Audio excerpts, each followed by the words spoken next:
The world will not end when the dead rise.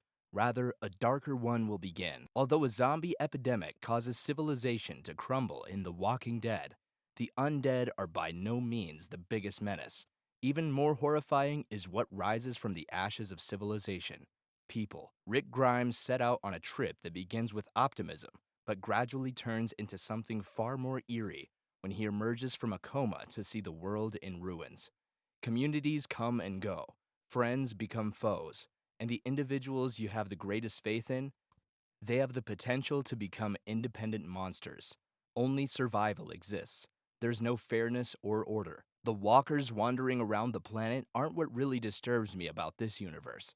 It's the ease with which people disregard their own morals.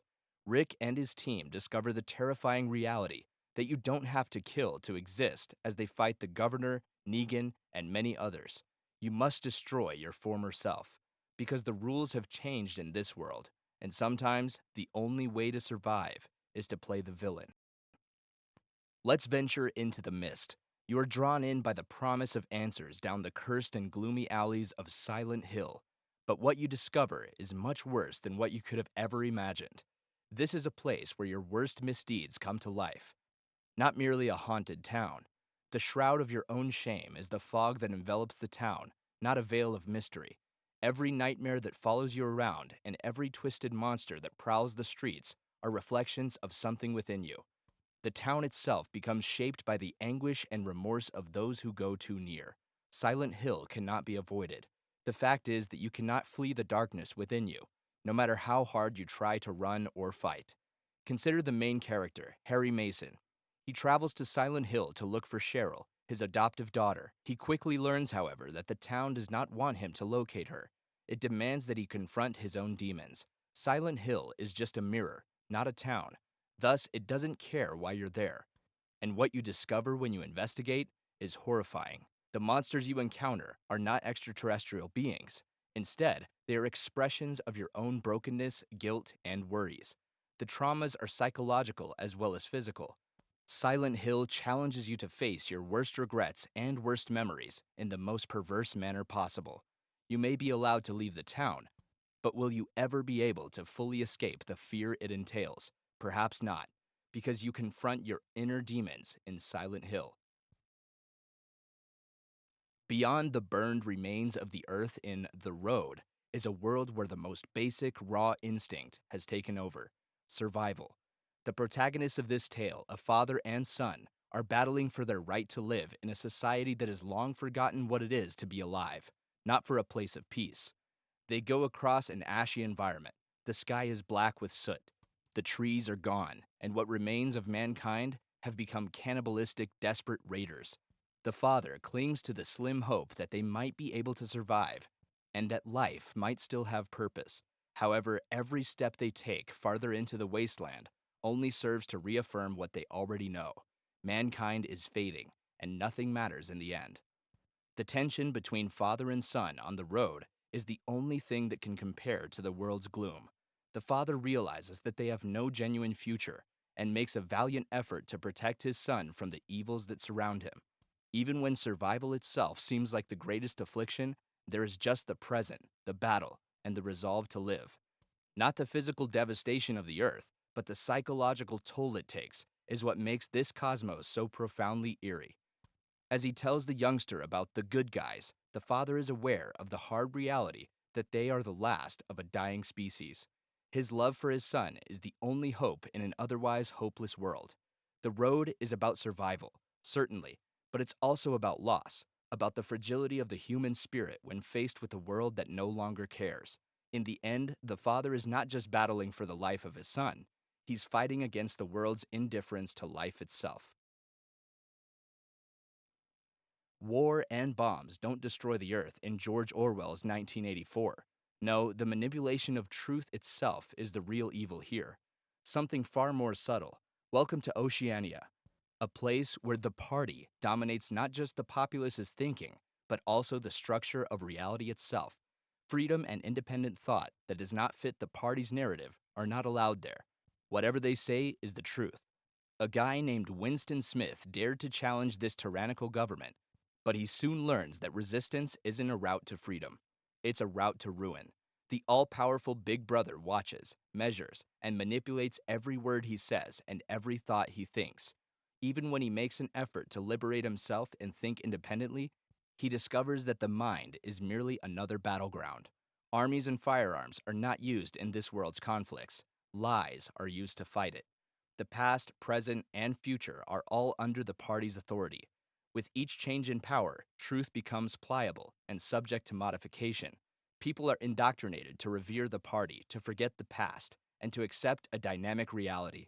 Winston, however, is engulfed by the party's influence regardless of how hard he tries or how hard he fights for his own independence. There's no escape in 1984. There's no such thing as truth, just command. Berserk dives directly into darkness rather than merely flirting with it.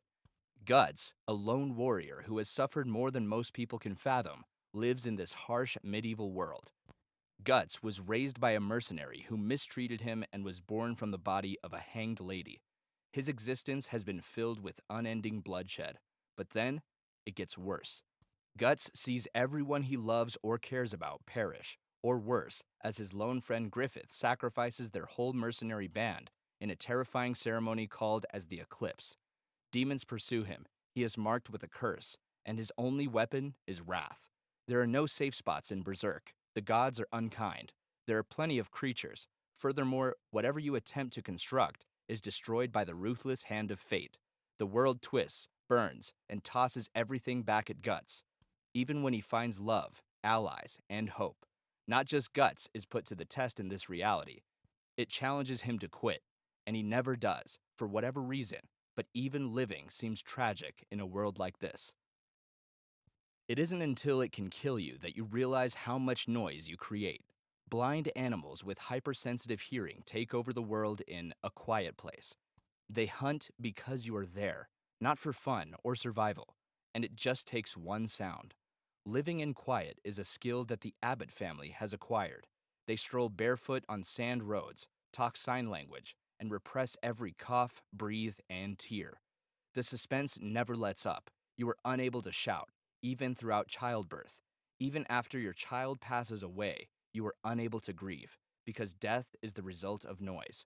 However, it's not simply the animals that are truly terrifying. It's just the quiet, the isolation, the inability to openly laugh, shout in rage, or show sadness. Our human characteristics are now turned against us as weapons, and it's hardly a victory when the family eventually manages to fight back, because even hope creates noise. It's risky. The breakdown of humanity itself, as well as the infected that lurk in the shadows, create a world of silent terror in The Last of Us. The terrible monsters created by the cordyceps fungus's mutation and takeover of human hosts aren't the most frightening aspect. It's the people who are left behind. Ellie and Joel do more than merely battle creatures. They battle a world devoid of trust, where any stranger may be a murderer, robber, or worse, where it is risky to fall in love, and where it is frequently necessary to compromise your morals in order to survive. Joel has a history of losing. Purpose haunts Ellie's future. Collectively, they symbolize the final glimmer of hope for a dying Earth. However, hope is not without its repercussions. Joel makes a decision that defines everything when he decides to save Ellie rather than the world. You are often reminded in The Last of Us that when society is gone, anarchy rather than unity emerges, and blood may create even the most exquisite ties. At first glance, Yharnam appears to be a stunning Gothic metropolis with sky-high cathedrals that is illuminated by sunlight. However, you soon come to understand that beauty is a facade that conceals craziness. You are a hunter in Bloodborne, but your perception of reality is what you hunt. A pandemic has decimated the city, transforming people into animals and animals into nightmares. The city's mysteries have become more convoluted the deeper you go. Gods are incomprehensible, ceremonies that provide access to several realms, eyes with excessive vision. The world's very fabric starts to dissolve. The catch is that the world gets more insane the more you understand it. Enemies evolve, structures evolve. The disclosure of the truth does not grant you freedom, it makes you crazy. Winning isn't the goal of Bloodborne. It's about either waking up or remaining in the dream. where the terror at least has rules. There is always a question mark at the end. Have you managed to get out of the nightmare, or have you just deteriorated?